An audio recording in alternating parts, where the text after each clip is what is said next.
வணக்கங்க. இன்னைக்கு கிருஷ்ணமூர்த்தி தம்பி சொன்ன தகவலின்படி கோபி பெருமாள் கோயில் வீதி தூணாம்பாளையத்தில் வெங்கட்டம்மாள் வயசு 70. அவங்களுக்கு ஒரு ஆதரவுக்காக நம்ம ஒரு இல்லத்தில் சேர்த்துவிட சொல்லி நம்மளை நாடி இருந்தாங்க. நம்ம திருப்பூரில் பார்த்திங்கன்னா பீப்புள்ஸ் ஹோம் கோகுல் தம்பி அவர்கிட்ட கூப்பிட்டு கேட்டதுக்கு அக்கா இங்கே கொண்டு விட்டுருங்கக்கா, ஒன்றும் பிரச்சனை இல்லை அப்படின்னாரு. அதனால் நான் இன்றைக்கி கோபிக்கு போனேன். போய் அந்த அம்மாவை பார்த்து பேசினேன். அந்த அம்மா இது வரைக்கும் அவங்க பொண்ணு பூங்கொடி பாதுகாப்பில் தான் இருந்துட்டு வந்திருக்காங்க. அவங்களும் அவங்க அப்பா அம்மா 2 பேர்த்தையும் இந்த பூங்கொடி தான் பார்த்துட்டு இருந்திருக்காங்க. அவங்க அப்பா சமீபத்தில் இறந்துட்டார். அந்த பூங்கொடியோட குடும்ப சூழ்நிலை காரணமாக, வறுமையின் காரணமாக அவங்க அம்மாவை சரியாக பராமரிக்க முடியல.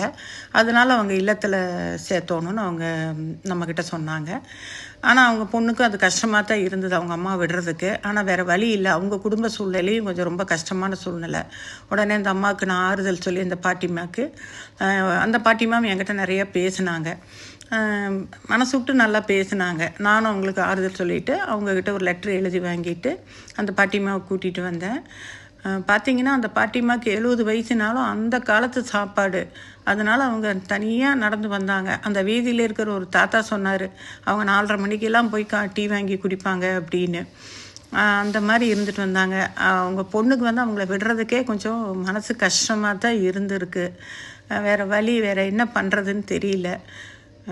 அப்புறம் அப்படியே ராஜா அவங்கள முன்னால் உட்கார வைக்கலான்னு பார்த்தா அவங்களால உட்கார முடியாது. அதனால் அவங்க அப்படியே தூக்கி ராஜா படுக்க வச்சு அவங்கள ஆம்புலன்ஸில் ஏற்றிட்டோம். அந்த பாட்டிக்கு ஆனால் கண்டிப்பாக அந்த பாட்டி ரொம்ப ஒரு தெளிவான பாட்டி தான். அந்த காலத்து பாட்டி இல்லைங்களா, ரொம்ப தெளிவான பாட்டி தான். அப்புறம் ஆம்புலன்ஸில் ஏற்றியாச்சு. உடனே நம்ம அவங்களுக்கு போகிற வழியில் பிஸ்கட்டும் டீயும் வாங்கி கொடுக்கணுன்னு வாங்கி கொடுத்து அவங்கள பீப்புள்ஸ் ஹோமுக்கு கொண்டு போய் விட்டாச்சு. ஆனால் அங்கே பார்த்திங்கன்னா அவங்கள அங்கே இருக்கிறவங்களே 2 பேர் கைத்தாங்களாக கூட்டிகிட்டு போய், அதுதாங்க ஆதரவு. ஒருத்தவங்களுக்கு ஒருத்தவங்க ஆதரவுங்கிறத அங்கே தாங்க பார்க்கணும். உண்மையிலுமே கோகுல் தம்பிக்கு ஒரு பெரிய சல்யூட்டு. அங்கே இருக்கிறவங்க எல்லாருமே அவங்கள அப்படியே கைத்தாங்களாக கூட்டிகிட்டு அங்கே படுக்க வச்சாங்க.